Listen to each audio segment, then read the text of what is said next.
नमस्कार, good morning, शुभ प्रभात। मैं हृदय मिश्रा आप सभी का स्वागत करता हूं डिकोड एग्जाम के इस डेली करंट अफेयर्स प्रोग्राम में। कैसे हैं आप सभी लोग? आई होप आप सभी लोग अच्छे होंगे, अपनी पढ़ाई को बहुत ही बेहतर ढंग से करेंगे। देखिए, आज है 30 जनवरी यानी कि 30 जनवरी और आज के कुछ महत्वपूर्ण करंट अफेयर पर हम लोग चर्चा करें। लेकिन उसके पहले आपसे छोटी सी रिक्वेस्ट है, प्लीज इस वीडियो को ज्यादा से ज्यादा लोगों तक शेयर कर दीजिएगा, क्योंकि यह वीडियो न सिर्फ UPPCS, UPSC and ROR exam के लिए है, बल्कि यह करंट अफेयर्स हमारा सभी वनडे एग्जाम के लिए है। चाहे आप किसी नॉर्मल जो स्टेट होते हैं, आप उनके किसी स्टेट के पीसीएस का एग्जाम दे रहे हो, या कोई वनडे एग्जाम आपका हो, चाहे यूपी ट्रिपल एससी का एग्जाम हो, चाहे बिहार में कोई एग्जाम हो आपका, या फिर यूजीसी नेट या कोई अन्य एग्जाम हो, तो आप लोग को ये वीडियो सभी लोगों तक शेयर करना चाहिए जो भी किसी भी परीक्षा की तैयारी करते हैं। तो आइए बिना देरी के आज के सेशन को हम लोग स्टार्ट करते हैं। लेकिन एक बात ध्यान रखिएगा कि बेसिकली हम लोग क्या करेंगे, कल 31 को बेसिकली हम लोग जो अभी तक हमने पढ़ा है लास्ट 15 डेज का, उसका हम लोग करेंगे रिवीजन, और उसके जो स्टार्टिंग के हमारे 15 डेज थे उसका रिवीजन हमने कर लिया था। ठीक है, संभवतः मंडे को क्लास नहीं रहेगी, तो इसके लिए क्षमा प्रार्थी। अभी से मैं आपको बता दे रहा हूं, शायद मंडे को क्लास हमारी ना हो पाए। ठीक है, हम लोग ट्यूसडे को, और ट्यूसडे को भी शायद संभवतः दोपहर में क्लास आया। ठीक है, तो 2 दिन आप लोग ना अच्छे से रिवीजन वगैरह कर लीजिएगा। संडे को क्लास वैसे भी नहीं आती है, मंडे को होगी नहीं, तो 2 दिन आप लोग क्या करिएगा, रिवीजन अच्छे तरीके से कर लीजिएगा। ठीक है, हम लोग मंगलवार को मिलेंगे दोपहर तक। ओके, चलिए, तो लास्ट डे हम लोग पहले रिवीजन करते हैं। सबसे पहला क्वेश्चन हमारा क्या था लास्ट डे का? ठीक है, लास्ट डे का क्वेश्चन था कि हाल ही में डोनाल्ड ट्रंप ने सेंट्रल बैंक डिजिटल करेंसी यानी कि सीबीडीसी पर जो है रोक लगाने की घोषणा कर दी है, यानी कि डिजिटल करेंसी वहां पर रोक लगाने की घोषणा कर दी गई है। रक्षा मंत्री राजनाथ सिंह ने नई दिल्ली में संजय युद्ध क्षेत्र निगरानी प्रणाली को हरी झंडी दिखाई दी है। इसके अलावा संयुक्त राष्ट्र महासभा ने 2025 को अंतरराष्ट्रीय सहकारिता दिवस के रूप में घोषित किया है। इसके पहले भी वर्ष 2012 को भी संयुक्त राष्ट्र महासभा ने अंतरराष्ट्रीय सहकारिता दिवस घोषित किया था। ठीक है, सहकारिता वर्ष घोषित किया था। ठीक है, 4 नंबर क्वेश्चन है, उपभोक्ता मामले विभाग ने एक राष्ट्र एक समय के लक्ष्य को प्राप्त करने और भारतीय मानक समय यानी कि इंडियन स्टैंडर्ड जो टाइम होता है आईएसटी में सटीकता के लिए राष्ट्रीय भौतिक प्रयोगशाला और भारतीय अंतरिक्ष अनुसंधान संगठन यानी कि इसरो के साथ में मिलकर मिली सेकंड से माइक्रो सेकंड की शुद्धता के साथ आईएसटी को प्रसारित करने के लिए एक परियोजना की शुरुआत कर दी है। इसके अलावा केंद्रीय वाणिज्य और उद्योग मंत्री श्री पीयूष गोयल 27 से 28 जनवरी 2025 को ओमान सल्तनत के वाणिज्य उद्योग और निवेश संवर्धन मंत्री महामहिम कैस बिन मोहम्मद बिन मूसा अल उसेफ के साथ 11वीं संयुक्त आयोग की बैठक की उन्होंने अध्यक्षता की है, यानी कि बैठक ली है ओमान मस्कट में। महाकुंभ में नागालैंड का चांगलो, लेह का सैंडो लोक नृत्य समेत दादरा नगर हवेली, छत्तीसगढ़, गुजरात, एमपी, आंध्र प्रदेश, उत्तराखंड, राजस्थान की संस्कृति का संगम देखने को मिलेगा। कल इसके बारे में मैंने आपको प्रश्न कराया था कि जो भी अलग अलग स्टेट के जो भी नृत्य हैं उनके बारे में कल हमने आपको बताया था। कल का वीडियो अगर आपने नहीं देखा तो देख लीजिएगा, क्योंकि यह प्रश्न आपके लिए 6 नंबर बहुत ही इंपॉर्टेंट हो जाता है, ध्यान रखिएगा। ठीक है, चलिए आगे बढ़ते हैं। नेक्स्ट है, प्रधानमंत्री नरेंद्र मोदी ने 28 जनवरी को PM Utkarsh Odisha make in Odisha conclave 2025 का उद्घाटन किया है, जहां पर ओडिशा में व्यापक स्तर पर निवेश आना जो है शुरू हो गया है। इसके अलावा 27 जनवरी को राष्ट्रीय भौगोलिक दिवस मनाया जाता है, आप सभी लोग जानते होंगे। और भारत के तेज गेंदबाज कौन? जसप्रीत बुमराह 2024 के लिए ICC men's test cricketer of year जो है चुने गए हैं, और ये आपके लिए क्या है, इंपॉर्टेंट हो जाता है। ठीक है ना, याद रखिएगा। चलिए अब हम आते हैं सीधे आज के प्रश्न पर, लेकिन उसके पहले लास्ट डे हमने आपसे प्रश्न पूछा था कि पृथ्वी दिवस मनाया जाता है, कब मनाया जाता है? ये मनाया था आपका 22 अप्रैल को। ठीक है, कई बार आपके एग्जाम में पूछा गया प्रश्न, इसलिए इसको दिमाग में अपने बिठा लीजिएगा। राइट, चलिए अब हम आते हैं आज के पहले टॉपिक पर। पहला टॉपिक हमारा क्या है? यूपीआई पर डेटा पहले भी हमने आपको बताया था कि रिलीज किया गया था। यूपीआई में जो लेन देन करने वाले जो लोग हैं वो क्या है, उनकी संख्या लगातार बढ़ रही है, और अपने आप में बहुत, और न सिर्फ भारत में यूपीआई की संख्या बढ़ रही है, बल्कि अंतरराष्ट्रीय स्तर पर भी यूपीआई को कई देशों में जो है लागू किया गया है। अगर आपको पता है कि यूपीआई किन किन देशों में लागू कर दिया गया है, आप मुझे कमेंट करके बता सकते हैं कि दरअसल यूपीआई को और किन देशों में लागू कर दिया गया, यानी कि अगर उस देश की यात्रा पर हैं तो आप यूपीआई से पेमेंट कर सकते हैं। राइट, चलिए, तो आरबीआई की भुगतान प्रणाली रिपोर्ट जो है उसके अनुसार भारत के डिजिटल भुगतान में यूनिफाइड पेमेंट इंटरफेस, इसको हम लोग इन शॉर्ट फॉर्म यूपीआई बोलते हैं। क्या? यूपीआई, इसको यूपीआई यूनिफाइड पेमेंट इंटरफेस है ना, की हिस्सेदारी 2019 में 34% से बढ़कर 2024 में कितनी हो गई है? 83% हो गई है। यही डेटा आपके एग्जाम में पूछ लेगा कि बताओ अभी 2024 में यूपीआई की जो हिस्सेदारी है लेन देन में ऑनलाइन, वो कितने प्रतिशत हो गई है? आप कहेंगे सर 83%। ठीक है, जिसमें पिछले 5 वर्षों में 74% की उल्लेखनीय जो है क्या हुई है, सीजीआर की वृद्धि यानी कि संचयी जो है इसकी वृद्धि दर अभी दर्ज कर दी गई है। ठीक है, बाकी यहां पर कुछ एक डेटा और लिखा गया है। ठीक है, और आप चाहें तो इसको आप पढ़ सकते हैं, यहां पर इस पॉइंट को पढ़ लीजिएगा। इस पॉइंट को देखिए कि व्यापक स्तर पर यूपीआई लेनदेन की मात्रा 2018 में 375 करोड़ से बढ़कर 2024 में 17,221 करोड़ हो गई है, जबकि लेनदेन का कुल जो मूल्य है 2018 में जो है 5.86 लाख करोड़ रुपए था और उससे बढ़कर के 2024 में 246.83 लाख करोड़ रुपए जो है हो गया है। तो ये डेटा आपके लिए बहुत ही इंपॉर्टेंट है। तीसरा पॉइंट, इसको आप लोग अपनी कॉपी में मुख्य परीक्षा के दृष्टिकोण से आप लोग इसको नोट डाउन कर सकते हैं। ठीक है, आपने जो 2 कॉपी बनाई होगी, ठीक है, उसमें से एक वाली कॉपी में, ठीक है, या जो भी आप नोट्स बना रहे होंगे उसमें आप नोट डाउन कर लीजिएगा। ठीक है, यूपीआई की शुरुआत की अगर हम बात करते हैं तो इसकी शुरुआत वर्ष 2016 में होती है और इसे भारतीय राष्ट्रीय भुगतान निगम यानी कि एनपीसीआई ने विकसित किया था। और यूपीआई डिजिटल लेनदेन के लिए एक त्वरित भुगतान प्रणाली है।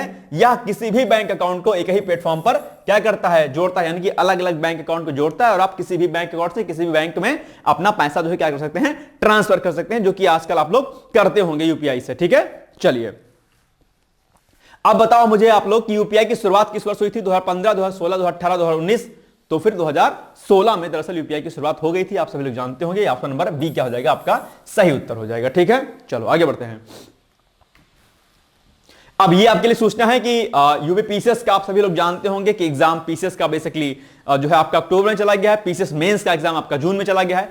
ऐसे में आप लोग के लिए अभी एक बहुत अच्छा मौका है, खासकर जिन अभ्यर्थियों को 25 और 24 में मेंस परीक्षा लिखना है, उनके लिए आंसर राइटिंग प्रोग्राम हम लोगों ने लॉन्च किया है। आप चाहें तो इस नंबर पर कांटेक्ट करके आंसर राइटिंग प्रोग्राम जो हम लोगों ने लॉन्च किया था उसमें आप पार्टिसिपेट कर सकते हैं, क्योंकि ध्यान रखिएगा कि अगर आपको अंतिम रूप से चयन हासिल करना है तो उसके लिए जरूरी हो जाता है कि आप लोग मुख्य परीक्षा की आंसर राइटिंग जरूर करें। ये कुछ इस तरीके से हमारा शेड्यूल रहेगा, शेड्यूल के अकॉर्डिंग जो है आपको अपनी क्लासेस जो है आपको मिलती रहेंगी, ध्यान रखिएगा। ठीक है, तो कोई जानकारी चाहिए तो आप इस नंबर पर मेरे कांटेक्ट कर सकते हैं, या फिर अगर आपको कोई अन्य जानकारी चाहिए पीसीएस से संबंधित तो आप मुझसे जानकारी प्राप्त कर सकते हैं। ठीक है, या आरओ से रिलेटेड भी अगर कोई जानकारी चाहिए, कोई गाइडेंस चाहिए, then you can call, okay, और व्हाट्सएप।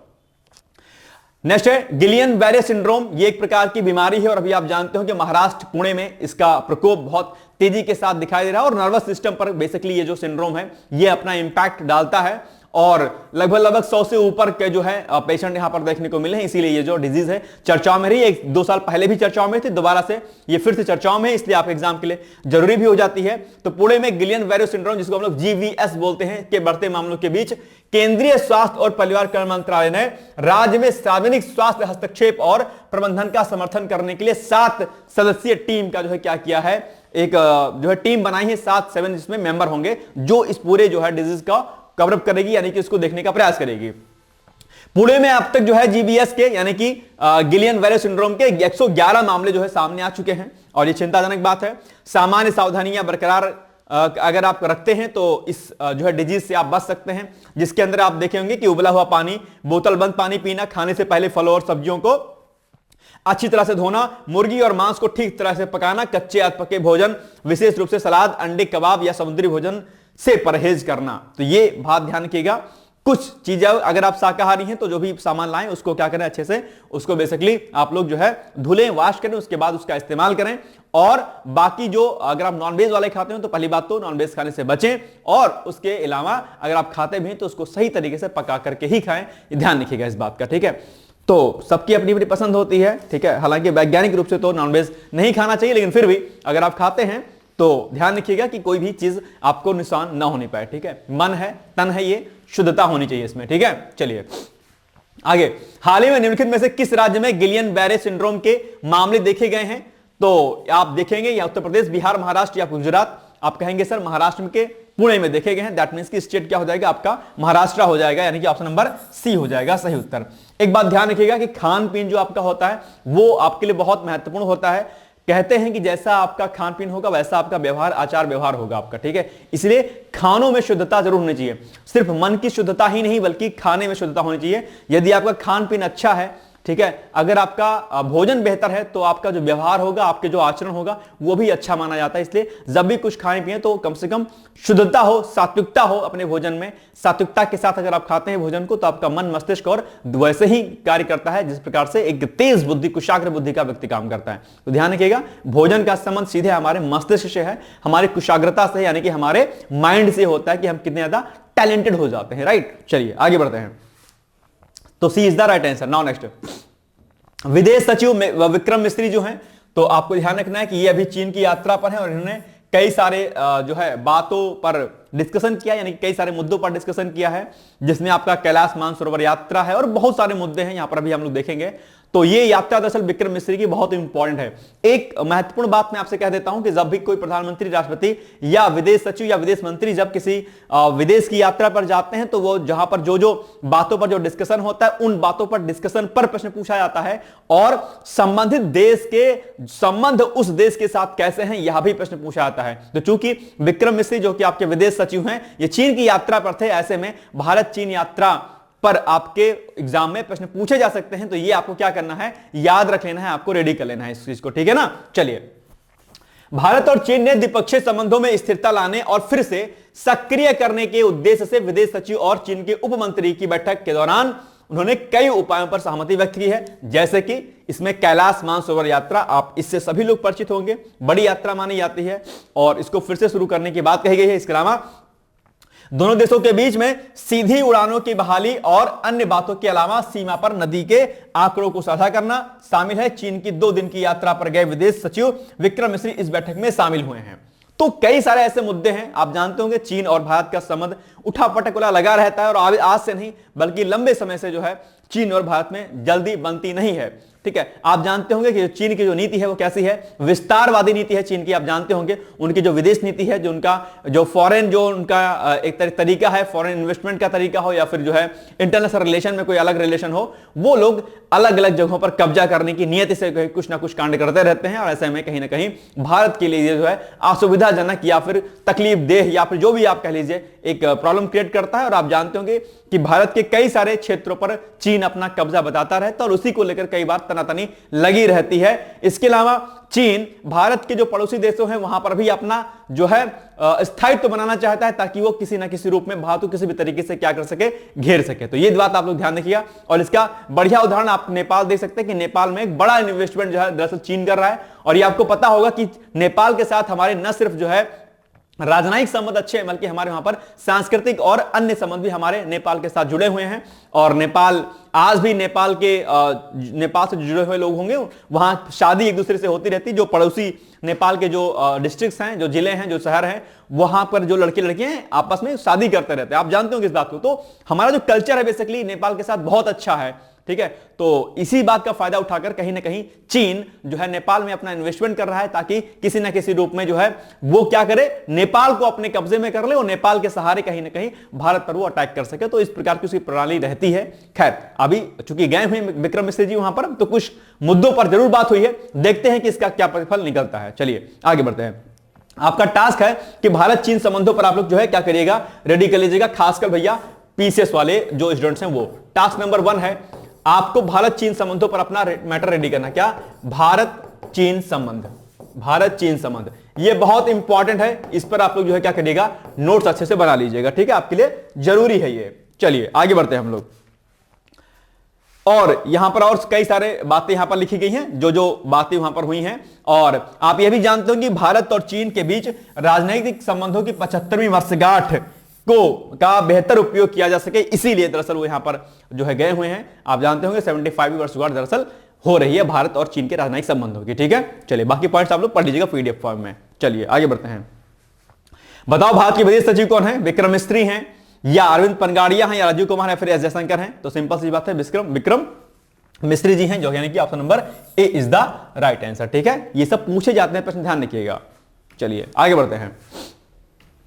टॉपिक नंबर 4 है लाला लाजपत राय। इनके बारे में बखूबी आप लोग जानते होंगे। 28 जनवरी को इनकी बेसिकली क्या मनाई जाती है, जयंती मनाई जाती है। और लाला लाजपत राय के बारे में बखूबी आप लोग जानते होंगे क्योंकि आर्य समाजी थे और स्वामी दयानंद सरस्वती जो कि आर्य समाज के संस्थापक माने जाते हैं, सत्यार्थ प्रकाश पुस्तक के लेखक भी हैं और 1875 में उन्होंने आर्य समाज की स्थापना की थी, जानते होंगे लाहौर में। बेसिकली आप जितने क्रांतिकारी सुनते होंगे ना, चाहे वो आपके लाला लाजपत राय हो, चाहे वो राजगुरु हो, ठीक है, चाहे वो रामप्रसाद बिस्मिल हो, अशफाक उल्लाह खां हो, भगत सिंह हो, ये सभी के सभी क्या थे, ये सभी के सभी बेसिकली जो है ये जो इतने जो है क्रांतिकारी थे, ये सभी आर्य समाजी थे, यानी कि स्वामी दयानंद सरस्वती और स्वामी श्रद्धानंद के ये शिष्य थे। स्वामी श्रद्धानंद को भी आप लोग जानते होंगे, 1902 में हरिद्वार में गुरुकुल कांग्रेस विश्वविद्यालय की उन्होंने स्थापना की थी और बहुत बड़े स्तर पर गुरुकुल कांग्रेस विश्वविद्यालय का नाम आप जानते होंगे, और स्वदेशी आंदोलन से लेकर के कई सारे मुखर आंदोलनों में पार्टिसिपेट करने वाले स्वामी श्रद्धानंद थे। और इसके अलावा जो है आपके स्वामी दयानंद सरस्वती भी, उनको भी आप लोग बखूबी जानते ही होंगे। तो जितने क्रांतिकारी थे ये सभी के सभी आर्य समाजी थे। लाला लाजपत राय ने पंजाब पीएनबी की स्थापना की, इसके अलावा कई अन्य संस्थानों की भी स्थापना की, आप ये भी जानते होंगे। और डीएवी जो डीएवी दयानंद एंग्लो वैदिक जो कॉलेज होते हैं आप सभी लोग जानते होंगे। पहले आर्य कन्या इंटर कॉलेज, आप शायद बहुत सारे लोग हो सकता है पढ़ाई भी किए हों, तो आर्य कन्या इंटर कॉलेज और डीएवी दयानंद एंग्लो वैदिक जो कॉलेज होते हैं, पहले हम लोग के मतलब उस टाइम जो है ये डीएवी जो कॉलेज होते थे टॉप मोस्ट कॉलेज हुआ करते थे। आज के समय में तो स्थिति बहुत खराब हो गई है, लेकिन पहले डीएवी नंबर 1 कॉलेज हुआ करते थे, जो कि आर्य समाज का ही कॉलेज है। और इसमें लाला लाजपत राय से लेकर के अलग अलग जो है लोगों का बहुत बड़ा हाथ था इसको चलाने में, ठीक है, ध्यान रखिएगा। चलिए इनके बारे में 2-4 पॉइंट हम लोग देखते हैं। 2025 में लाला लाजपत राय जी की 160वीं जयंती मनाई जा रही है, ठीक है, ये जयंती कर लीजिएगा, ठीक है, ये यहां पर छूट गया है। चलो इसके अलावा महान स्वतंत्रता सेनानी और स्वदेशी आंदोलन के ध्वजवाहक लाला लाजपत राय का जन्म 28 जनवरी 1865 में ब्रिटिश भारत के पंजाब प्रांत के तत्कालीन फरीदकोट जिले के ढूढीके में हुआ था। उनके पिता मुंशी राधाकृष्ण थे और माता गुलाब देवी थी, ठीक है। और पंजाब केसरी के रूप में प्रसिद्ध लाला लाजपत राय का 1928 में पुलिस द्वारा लाठी चार्ज के दौरान सिर पर गंभीर जो है चोट लगने से उनका निधन हो गया था और इसका बदला भी लिया गया था। आप जानते होंगे भगत सिंह वगैरह ने इनका बदला भी इसका लिया था, ठीक है, जानते होंगे आप। चलिए, और बाकी आप देख रहे होंगे पुलिस ने जब लाठीचार्ज किया था तब वो साइमन कमीशन के खिलाफ शांतिपूर्ण जो है विरोध प्रदर्शन कर रहे थे। उन्होंने पंजाब नेशनल बैंक और लक्ष्मी बीमा कंपनी की भी स्थापना की थी, आप यह भी जानते होंगे। इसके अलावा यह भारतीय राष्ट्रीय कांग्रेस में गरम दल के 3 नेताओं कौन कौन, लाल, बाल और पाल। लाल मतलब क्या, जो है आपके लाला लाजपत राय, बाल मतलब बाल गंगाधर तिलक और पाल मतलब बिपिन चंद्र पाल। ये नाम, तीनों नाम से इनको शॉर्टकट में जाना जाता था। कई बार आपके एग्जाम में यहां से प्रश्न पूछा है कि बताओ लाल, बाल, पाल के नाम से किसे जाना जाता था, तो लाल मतलब लाला लाजपत राय, बाल मतलब बाल गंगाधर तिलक और पाल मतलब बिपिन चंद्र पाल। ये जो है गरम दल के नेताओं में से थे, यानी क्रांतिकारी जो है टाइप के लोग थे। तो ये भी आपको कई बार एग्जाम में पूछा था, इसको भी याद रखिएगा। इन्होंने स्वामी दयानंद सरस्वती के साथ मिलकर आर्य समाज को पंजाब में लोकप्रिय बनाया और लाला हंसराज व कल्याण चंद्र दीक्षित के साथ दयानंद एंग्लो वैदिक विद्यालय, यानी कि जिसको हम डीएवी बोलते हैं, आज भी डीएवी आप लोग जानते होंगे, का प्रसार किया। लोग जिन्हें आजकल डीएवी स्कूल्स एंड कॉलेज के नाम से जानते हैं। इसमें जो है आर्य कन्या इंटर कॉलेज का भी नाम फेमस है, अभी भी जानते होंगे, जो कि केवल फीमेल्स के लिए होता है, ठीक है। चलिए अब बताइए आप लोग कि लाला लाजपत राय के संदर्भ में निम्नलिखित में से कौन सा ऐसे कथन सही हैं। नंबर 1, कथन 1, लाला हंसराज व कल्याण चंद्र दीक्षित के साथ दयानंद एंग्लो वैदिक विद्यालयों का प्रसार किया, बिल्कुल सही बात है, एक कथन नंबर सही हो गया। लाला लाजपत राय की जयंती 28 जनवरी को मनाई जाती है, बिल्कुल सही बात है, यह भी सही है। तो दूसरा भी कथन आपका क्या हो जाता है, सही हो जाता है। इस हिसाब से अगर आप देखेंगे तो यहां पर कूट जो दिया गया है उसमें से 1 और 2 दोनों कूट क्या हो जाएगा, आपका सही हो जाएगा, यानी कि सी इज द राइट आंसर। कोई समस्या आपको यहां पर नहीं होगी। चलिए आगे बढ़ते हैं हम लोग। अब आपके सामने टाइप क्वेश्चन है, topic number 5, Anju Bobby George. ये अभी चर्चाओं में है। आप कहेंगे सर चर्चाओं में क्यों है, क्योंकि अभी हाल ही में क्या हुआ, लंबी कूद की महान खिलाड़ी कौन, लंबी कूद के महान खिलाड़ी। देखो ये ध्यान रखिएगा, कई बार क्या होता है कि जो खिलाड़ी होते हैं वो किस खेल से संबंधित है, यह भी प्रश्न आपके एग्जाम में पूछा जाता है। तो अंजू बॉबी का अगर आप नाम आएगा तो ध्यान रखिएगा, लंबी कूद के क्या है, ये प्लेयर हैं, अपने आप में खिलाड़ी हैं, ठीक है।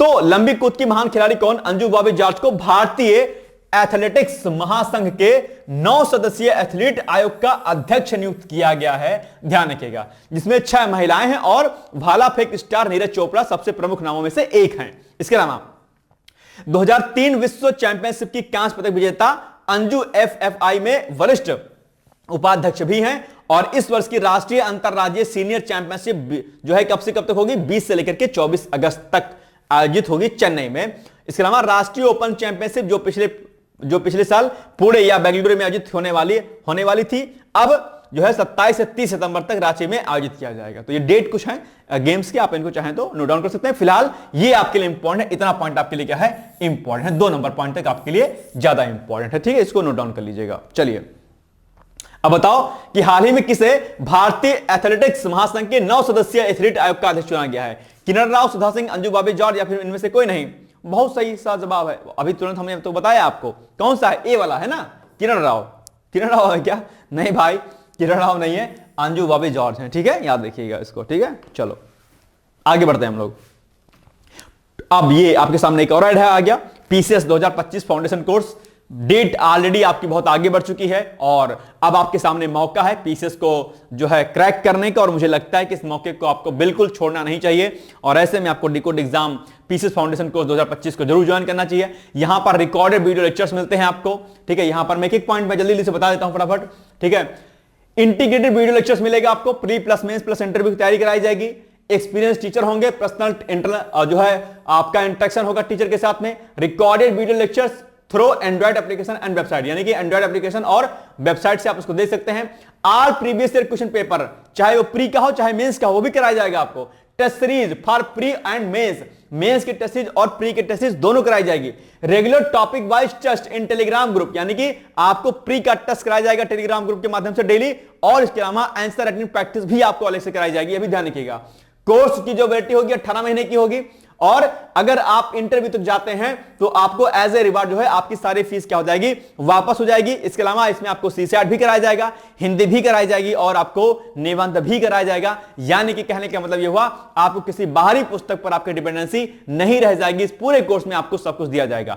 कांटेक्ट करना चाहते हैं तो अभी जो नंबर हमने स्टार्टिंग में आपको बताया था, ठीक है, उस नंबर पे आप कांटेक्ट कर सकते हैं, या फिर आप चाहें तो यहां पर जो ये कांटेक्ट नंबर दिए गए हैं, आप चाहें तो इससे भी आप संपर्क कर सकते हैं, ठीक है। चलिए, ये संस्थान के नंबर है, जो पहले हमने बताया था वो मेरा पर्सनल नंबर, आप वहां पर आप कांटेक्ट कर सकते हैं, ठीक है। चलिए, अब आपके सामने टॉपिक नंबर 6 है, वेटलैंड सिटी एक्रेडिटेशन की सूची में भारत के 2 शहर शामिल हो गए हैं। ये शहर कौन से हैं? ये शहर है बेसिकली आपके जयपुर और कौन सा, उदयपुर, ठीक है, सॉरी इंदौर और उदयपुर। तो इंदौर और उदयपुर को वेटलैंड सिटी एक्रेडिटेशन की सूची में शामिल कर लिया गया है। और यह सूची बेसिकली किस लिए होती है? ये जो सूची है ये आर्द्र भूमियों पर रामसर कन्वेंशन के तहत शामिल है। यानी कि जो वेटलैंड्स आपके होते हैं, क्या जो वेटलैंड्स होते हैं जिसको आर्द्र भूमियां कहते हैं, आर्द्र भूमियों के बारे में भी आप जानते होंगे कि आर्द्र भूमियां बेसिकली क्या होती हैं, बायोडायवर्सिटी से रिच होती हैं अपने आप में। और जरा आर्द्र भूमि की बात आ गई है तो मुझे बताओ कि विश्व आर्द्र भूमि दिवस कब मनाया जाता है? बहुत बार आपके एग्जाम में पूछा गया है, मैं उम्मीद करता हूं कि आप कमेंट में इसका उत्तर जरूर देंगे, जरूर और जरूर देंगे, ठीक है। जल्दी से बताओ विश्व आर्द्र भूमि दिवस यानी कि वर्ल्ड वेटलैंड डे कब मनाया जाता है? कमेंट करके मुझे बताइएगा इसका आंसर। चलिए, वेटलैंड सिटी जो एक्रेडिटेशन है उसके बारे में अगर हम बात करते हैं तो यह एक स्वैच्छिक प्रणाली है। यह प्रणाली रामसर कन्वेंशन के तहत शुरू की गई थी। इसका मकसद शहरी और अर्ध शहरी आर्द्र भूमियों के संरक्षण और विवेकपूर्ण इस्तेमाल को बढ़ावा देना है। और बेसिकली इस प्रणाली के तहत उन शहरों को मान्यता दी जाती है जिन्होंने अपने शहरी आर्द्र भूमियों के संरक्षण के लिए अहम कदम उठाए हैं। यानी कि वो शहर जहां पर वेटलैंड उपस्थित हैं, तो उन शहरों ने उन वेटलैंड्स को संरक्षित करने के लिए बड़े बड़े कदम उठाए हैं। इसीलिए दरअसल उन शहरों को ये जो आपकी लिस्ट है वेटलैंड सिटी एक्रेडिटेशन की सूची में इनको शामिल किया जाता है, याद रखिएगा, ठीक है। चलो आगे बढ़ते हैं। रामसर कन्वेंशन आप लोग जानते होंगे 1971 में ईरान के शहर रामसर में बैठक हुई थी, उसमें रामसर कन्वेंशन को शामिल किया गया। रामसर कन्वेंशन का संबंध किससे है? ऐसा प्रश्न आपके एग्जाम में कई बार पूछा गया है। आप कहेंगे सर रामसर कन्वेंशन का जो संबंध है आर्द्र भूमियों के संरक्षण से संबंधित है, यानी कि वेटलैंड्स के कंजर्वेशन से संबंधित है, ठीक है। याद रखिए, कई बार आपके एग्जाम में जो है प्रश्न पूछा गया है। अगर हम भारत देश की बात करते हैं तो भारत ने इस कन्वेंशन पर 1982 में जो है क्या किया, साइन किया, यानी कि हस्ताक्षर किया, ठीक है, याद रहेगा आपको। चलिए ये बाकी यहां पर लिखा है कि रामसर कन्वेंशन आर्द्र भूमियों के संरक्षण उनके विवेकपूर्ण इस्तेमाल के लिए बनाया गया एक क्या है, अंतरराष्ट्रीय समझौता है, यानी कि इंटरनेशनल जो है समझौता है अपने आप में, ठीक है, याद रहेगा। यहां से प्रश्न पूछता है कई बार आपके एग्जाम में। चलो, अब हाल ही में आपके सामने प्रश्न है कि हाल ही में निम्नलिखित में से किस शहर को वेटलैंड सिटी एक्रेडिटेशन की सूची में शामिल किया गया? लखनऊ, पटना, रांची, इंदौर। तो हो जाएगा क्या आपका इंदौर, यानी कि option number D is the right answer, ठीक है। चलो, नैनो यूरिया, देखो ये अभी चर्चाओं में है, और नैनो यूरिया अभी चर्चाओं में इसलिए है क्योंकि जो आपकी धान और गेहूं की फसल होती है उसमें कहा गया है कि नैनो यूरिया की अगर आप अधिक प्रयोग करते हैं तो उससे धान और जो आपकी गेहूं की फसल होगी उसमें पैदावार जो होगी कम हो जाएगी। हालांकि नैनो यूरिया को लेकर भारत सरकार ने बड़े बड़े कदम उठाए हैं और नैनो यूरिया पर प्रश्न भी आपके एग्जाम में ऑलरेडी आ चुका है। तो लेकिन चूंकि भी हालिया जो अध्ययन हुआ है उसमें क्या कहा गया कि इससे बहुत ज्यादा अगर इसका प्रयोग करेंगे तो धान और गेहूं की फसल में इसका नकारात्मक असर पड़ेगा।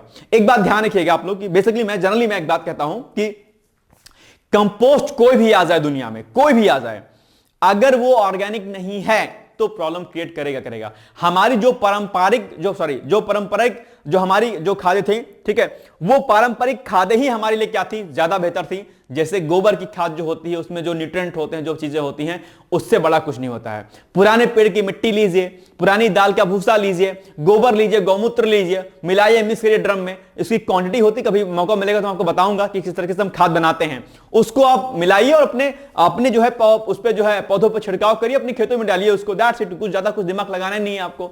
लेकिन दिक्कत यही है कि जब से हरित क्रांति आई, हरित क्रांति ने किस तरीके से नुकसान किया आप जानते होंगे। कल परसों हमने पीसीएस के फाउंडेशन कोर्स में आर्टिकल कराया था इसी पर, तो मैं थोड़ा सा हल्का सा ब्रीफ में कर रहा था कि किस तरीके से जो है हरित क्रांति ने नुकसान किया। हरित क्रांति ने पानी की जो उपलब्धता थी उसको भी बहुत ज्यादा बढ़ा दिया, यानी कि ग्राउंड वाटर को डाउन कर दिया, ठीक है। जो भी आपके और क्या कहते हैं, ये आपकी जो केमिकल फर्टिलाइजर्स होते हैं उनकी संख्या बढ़ा दी, उनकी मात्रा बढ़ा दी, फर्टिलिटी रेट डाउन हो गई, तो बहुत ज्यादा नुकसान हुआ। फिर उस पर क्या होता है कि जब फर्टिलिटी रेट डाउन हो गई तो उसको बढ़ाने के लिए हम लोग क्या करते हैं, और केमिकल फर्टिलाइजर्स का यूज करते हैं, और वो दिन ब दिन क्या होता रहता है, खराब होती हुई चली जाती हैं। जो भी लोग गांव से बिलोंग करते हैं उनको मैं यही सजेशन दूंगा कि आप लोग कम से कम गोबर की खाद का इस्तेमाल जरूर करें। हो सकता है 1-2 साल आपकी पैदावार कम हो जाए, लेकिन लगातार अगर आप ये प्रयोग करते रहेंगे तो चीजें बेहतर हो जाएंगी आपकी, ठीक है, ध्यान रखिएगा। और कभी मौका मिलेगा तो गोबर की खाद कैसे बनाते हैं इस पर मैं एक अच्छा सा सेशन ले लूंगा, जो कि आपके एग्जाम के लिए बहुत इंपॉर्टेंट भी है, ठीक है, ध्यान रखिएगा। कई बार कंपोस्टिंग, वर्मी कंपोस्टिंग सुनते होंगे आप लोग, क्या वर्मी कंपोस्टिंग बहुत इंपॉर्टेंट है। केचुए की जो खाद होती है, जानते नहीं जानते आप, वर्मी कंपोस्टिंग बहुत बहुत बेहतर खाद होती है। इसको अच्छे से लिख दो भाई साहब, वर्मी कंपोस्टिंग, ठीक है, इसको सर्च करिएगा आप लोग, क्या वर्मी कंपोस्टिंग, ठीक है, वर्मी कंपोस्टिंग। जो लोग बीएससी एग्रीकल्चर से होंगे या एमएससी एग्रीकल्चर से किए होंगे, या जिन्होंने ईवीएस से किया होगा, बीएससी एमएससी, वो लोग जानते होंगे वर्मी कंपोस्टिंग के बारे में अच्छे तरीके से, ठीक है। इसका आप इस्तेमाल कर सकते हैं, और बहुत प्रकार की चीजें होती हैं, आप उनका इस्तेमाल कर सकते हैं। खैर, नैनो यूरिया बेसिकली ये पौधों की पोषण के लिए जो है लाभकारी होता है। इसमें कई सारे पॉइंट्स यहां पर दिया गया है। नैनो यूरिया का एक नैनो कण है, इफ्को ने इसको जो है बनाया था, भारत सरकार की प्रमुख पहलों में से एक माना जाती है ये नैनो यूरिया को इफ्को ने विकसित किया। यह भारत सरकार द्वारा अनुमोदित एकमात्र नैनो उर्वरक है, और यहां पर इसमें 4% क्या होता है, नाइट्रोजन होता है। नाइट्रोजन की क्वांटिटी को बढ़ाने के लिए बेसिकली इसका उपयोग किया जाता है खासकर, ठीक है। और यह पारंपरिक यूरिया की तुलना में ज्यादा सतह क्षेत्र में फैला होता है। पौधों पर छिड़काव करके जो है इसका इस्तेमाल किया जाता है, और कई सारे पॉइंट यहां पर और भी लिखे हुए हैं, आप चाहें तो इसको पढ़ सकते हैं, ठीक है। चलिए, नैनो यूरिया के बारे में शॉर्ट नोट्स आपके एग्जाम में पूछ सकता है, तो इसलिए नैनो यूरिया के बारे में आप लोग डिटेल्स में पढ़ लीजिएगा, ठीक है, इंपॉर्टेंट है भाई। पीसीएस वाले अभ्यर्थी खासकर ध्यान दिया करें, अगर मैं कोई बात मुख्य परीक्षा के लिए कहता हूं तो उसको तुरंत नोट डाउन कर लिया करें अपनी कॉपी में, राइट। और आरओ वाले भी, ऐसा नहीं कि खाली पीसीएस वाले, आरओ वाले भी नैनो यूरिया पर खाली पीसीएस में क्वेश्चन नहीं आएगा, आपके इसमें भी प्रश्न आएगा। यही पूछ लेगा कि बताओ नैनो यूरिया में कितने % नाइट्रोजन होता है। अब हक्का बक्का बैठे रह जाओगे गोलगप्पे जैसे, नहीं पढ़ोगे तो ठीक है। तो मुख्य परीक्षा का मतलब ये नहीं हुआ कि खाली पीसीएस वालों के लिए वो जरूरी है।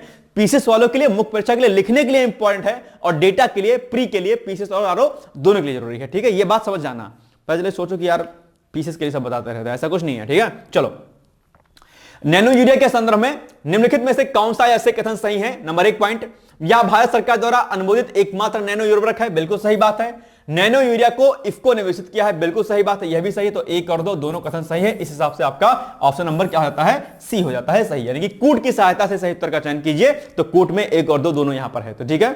चलिए आगे बढ़ते हैं। अंतरराष्ट्रीय स्वच्छ ऊर्जा दिवस, आप जानते होंगे कि 26 जनवरी को अंतरराष्ट्रीय स्वच्छता दिवस मनाया जाता है। और अब मैं आपसे एक प्रश्न यहां पर पूछता हूं जो कि बहुत इंपॉर्टेंट है।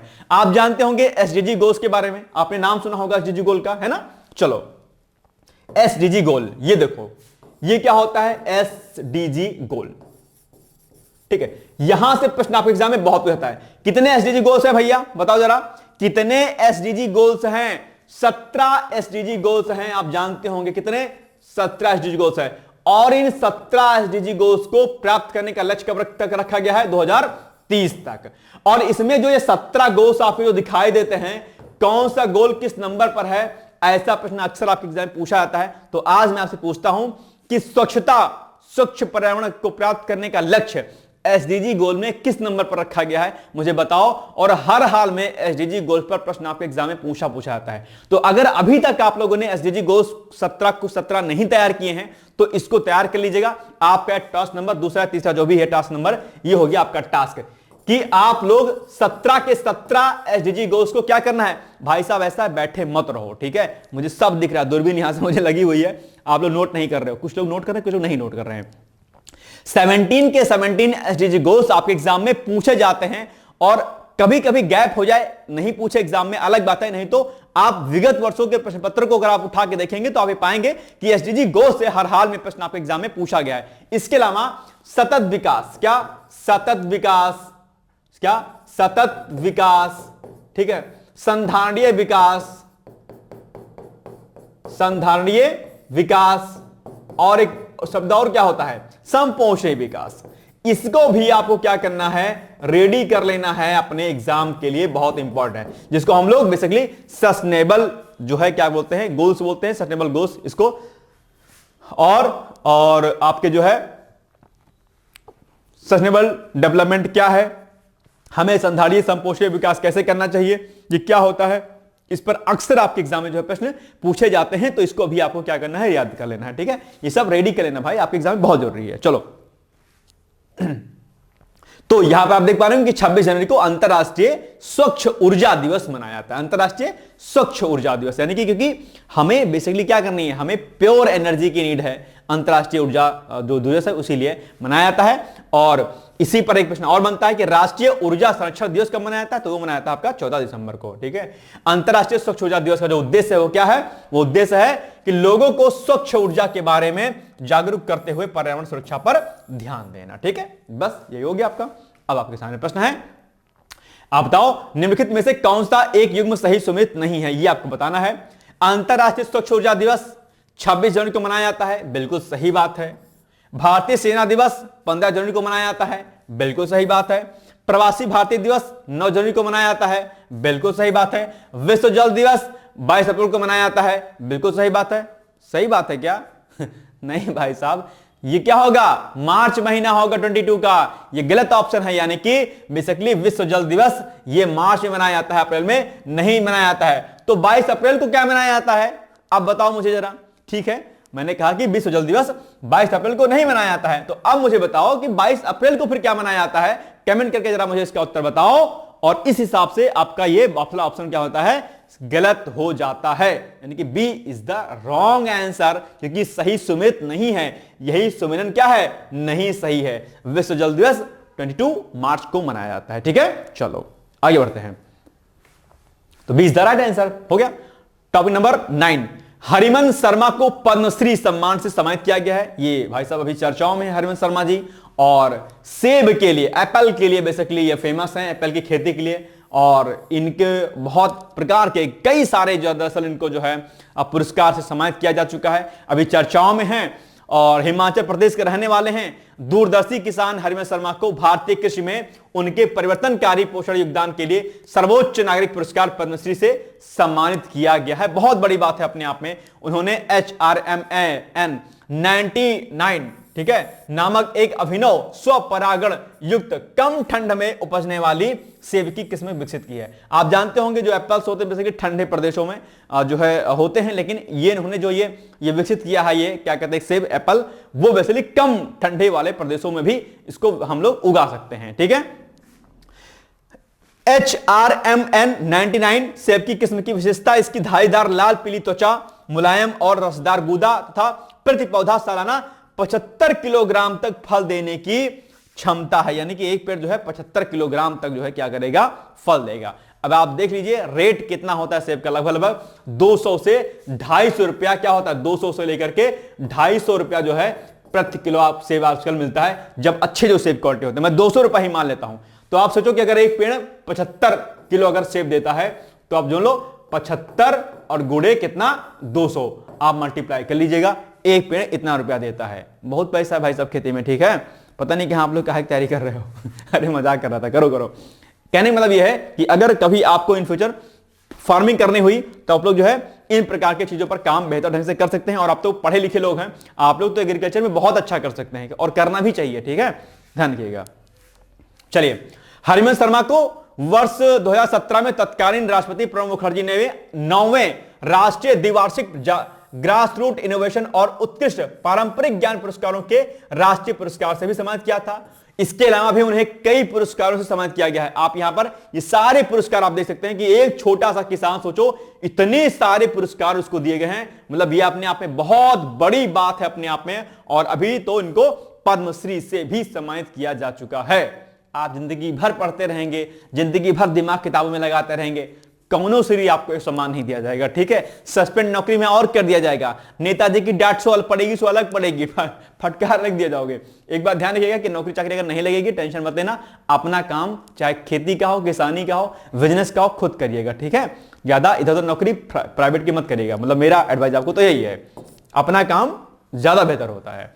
चलिए, हरिवंश शर्मा ने नवंबर 2023 में मलेशिया में आयोजित चौथे ASEAN India grass root innovation forum में भी भारत का प्रतिनिधित्व किया था। सोचिए कितने बड़ी बात है अपने आप में। तो ये सब हमारे किसानों की ताकत है। और भारत तो कृषि प्रधान देश शुरुआत से ही रहा है। अगर अभी भी अगर सरकार वैसे तो किसानों की आय को दोगुनी करने के साथ साथ कई सारे कदम उठा रही है, लेकिन इसके बावजूद भी अभी भी किसानों के हालात बहुत बदतर है। और जो उस दिन मैंने आपसे बात कही थी कि किसानों को यह हक जरूर होना चाहिए कि जिस प्रकार अलग अलग प्रकार की कंपनियां अपना प्रोडक्ट का रेट तय करती हैं कि मेरा जूता, मेरा चप्पल, मेरा कपड़ा, मेरा सामान इतने रुपए में बिकेगा, ठीक उसी प्रकार से यह हक किसानों को भी होना चाहिए कि मेरा फल का रेट, मेरे सब्जी का रेट, मेरे जो है गेहूं और धान का रेट इतने रुपए प्रति क्विंटल बिकना चाहिए। इस पर विचार सरकार को करना चाहिए।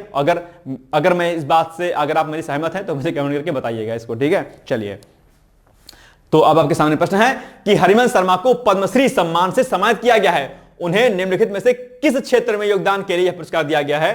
तो आप पढ़िए, यहां पर तीनों ऑप्शन आपके बी सी डी गलत हो जाएंगे। पहला ऑप्शन सही है, उन्होंने HRMAN 99 नामक एक अभिनव स्वपरागण युक्त और कम ठंड में उपजने वाली सेब की किस्म विकसित की है। बिल्कुल सही बात, इसी के लिए दिया गया है, तो इज द राइट आंसर। बस हो गया आपका सही उत्तर, बाकी सब रॉन्ग है। क्या होगा, किसके लिए दिया गया सम्मान? इसे दिया गया है, ठीक है। टॉपिक नंबर 10 है आपके सामने, उपग्रह NVS-2 नेविगेशन सैटेलाइट 29 को इसका जो है अनावरण हो गया है, लॉन्च कर दिया गया इसे। और आप जानते होंगे कि NVS-2 को ले जाने वाले जो जियोसिंक्रोनस सैटेलाइट लॉन्च व्हीकल, ठीक है, ने 29 जनवरी को 6:23 पर अपनी उड़ान भरी है। और अपने आप में इसरो के लिए भी एक क्या है, सम्माननीय बात है अपने आप में। भारतीय अंतरिक्ष अनुसंधान संगठन इसरो ने 29 जनवरी को आंध्र प्रदेश के कहां से, श्रीहरिकोटा से अपने नई पीढ़ी के उपग्रह कौन, NVS-2 नेविगेशन सैटेलाइट का सफल प्रक्षेपण कर दिया है, ठीक है। इसके अलावा इसी के साथ यह प्रक्षेपण श्रीहरिकोटा के सतीश धवन अंतरिक्ष केंद्र से 100वें प्रक्षेपण के उपलक्ष्य में इसरो के लिए एक उल्लेखनीय मील का पत्थर भी क्या है, साबित हो रहा है। तो ये इसरो की उपलब्धि है, आप लोग इसको पढ़ लीजिएगा। बाकी यहां पर कई सारे पॉइंट्स और दिए गए हैं, इसको भी आप पढ़ सकते हैं। और यह जो है क्या है, स्वदेशी क्रायोजेनिक स्टेजेस के साथ GSLV की 8वीं ऑपरेशनल उड़ान और भारत के स्पेस पोर्ट श्रीहरिकोटा से 100वां लॉन्च है अपने आप में। तो ये इसलिए क्या हो जाता है, ये अपने आप में इंपॉर्टेंट है आपके लिए, ठीक है। चलिए, तो ये सब कुछ पॉइंट यहां पर दिए गए हैं, PDF के फॉर्म में आप लोग इसको पढ़ लीजिएगा, राइट। तो ये कुछ चीजें हो गई जो आपके एग्जाम में अक्सर पूछी जाती हैं, ठीक है। जब भी भारत कोई खास प्रतिष्ठा हासिल करता है तो वो प्रश्न आपके एग्जाम के लिए जरूरी हो जाता है। अब आपके सामने प्रश्न है कि भारतीय अंतरिक्ष अनुसंधान संगठन यानी कि इसरो ने कब आंध्र प्रदेश के श्रीहरिकोटा से अपने नए पीढ़ी के उपग्रह NVS-2 नेविगेशन सैटेलाइट का सफल प्रक्षेपण किया? 27 जनवरी, 29 जनवरी, 30 जनवरी या फिर इनमें से कोई नहीं? तो इसका जवाब होगा 29 जनवरी, यानी कि option number 20 the right answer, ठीक है। चलो, अब आपके लिए एक अभ्यास प्रश्न है कि बताओ अंतरराष्ट्रीय स्वच्छ ऊर्जा दिवस कब मनाया जाता है? अभी हमने आपको जो है इसको बताया था। अगर इसका आंसर नहीं है तो वीडियो को स्किप करिएगा, पीछे बैक जाइएगा, देख लीजिएगा, या फिर इंटरनेट पर सर्च करके इसका उत्तर जरूर दीजिएगा मुझे, ठीक है। अंतरराष्ट्रीय स्वच्छ ऊर्जा दिवस कब मनाया जाता है? ठीक। अब आपके लिए मुख्य परीक्षा के लिए प्रश्न है कि हाल ही में विदेश सचिव विक्रम मिस्री का चीन का दौरा किए जाने से भारत चीन के संबंधों पर क्या जो है असर पड़ेगा, इसका आपको समीक्षात्मक टिप्पणी करें इसके लिए, यानी कि आपको इसको क्रिटिकली एग्जामिन करना है कि दरअसल जो अभी विक्रम मिस्री ने चीन की यात्रा की है उसका संबंध, क्योंकि कई सारे समझौतों पर दरअसल सहमति बनी है कैलाश मानसरोवर यात्रा से लेकर के अलग अलग मुद्दों पर, उससे दरअसल भारत चीन संबंधों पर क्या इंपैक्ट पड़ेगा, ये आपको दरअसल क्या करना है, बताना है। मुझे उम्मीद है कि आप इसका उत्तर जरूर देंगे। बाकी भाई साहब 2025 में जो पीसीएस होगा वो अक्टूबर में चला गया है, आप सभी लोग जानते होंगे। पीसीएस जो 2024 का मुख्य परीक्षा है वो आपका जून में चला गया है। आरओ की डेट अभी अनाउंस नहीं हुई है। मैं अपने चैनल पर मैंने जो है 2 दिन पहले भी इसको अनाउंस किया था कि दरअसल जब आयोग कैलेंडर जारी करेगा, जिस दिन आयोग ने कैलेंडर जारी किया उसके एक दिन पहले रात में मैंने इस बात को, मैं अपने चैनल पर लाइव था, वहां पर मैंने इस बात को कहा था कि आयोग क्या करेगा, जो है आरक्षित कर देगा सीटें, और वही हुआ इत्तेफाकन। क्योंकि मैं जानता हूं कि जो कार्यप्रणाली आयोग की हो गई है, क्या ही किया जाए उसके लिए। हालांकि दुखद है कि अभी तक आरओ जो बेचारे अभ्यर्थी हैं बहुत परेशान हैं। आयोग को इस पर निर्णय जल्दी से लेना चाहिए। कमेटी की रिपोर्ट अगर आ गई है तो अच्छी बात है, उसे लग नहीं रहा कि आ गई है, ठीक है, संभवतः नहीं आई है। जो भी होता है, जैसे भी होता है, आयोग को एक जो है कम से कम कुछ एक्सपेक्टेड डेट तो आयोग को जरूर देनी चाहिए।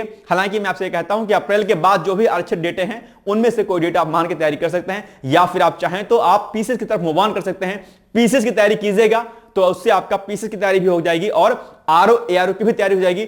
इसके लिए कोई भी कंफ्यूजन होगा तो शुरुआत में जो मैंने नंबर स्टार्टिंग बताया था मेंस की आंसर राइटिंग में, वहां पर जो नंबर 860 लिखा हुआ है, ठीक है, उस पर आप कांटेक्ट मुझसे कर सकते हैं। ठीक है, तो ये हो गया आज का हमारा महत्वपूर्ण वीडियो। मिलेंगे कल हम लोग एक नए सेशन के साथ, और इस पर हम लोग एक रणनीति पर भी चर्चा करेंगे कि अभी आगे हमें क्या करना है, कैसे करना है।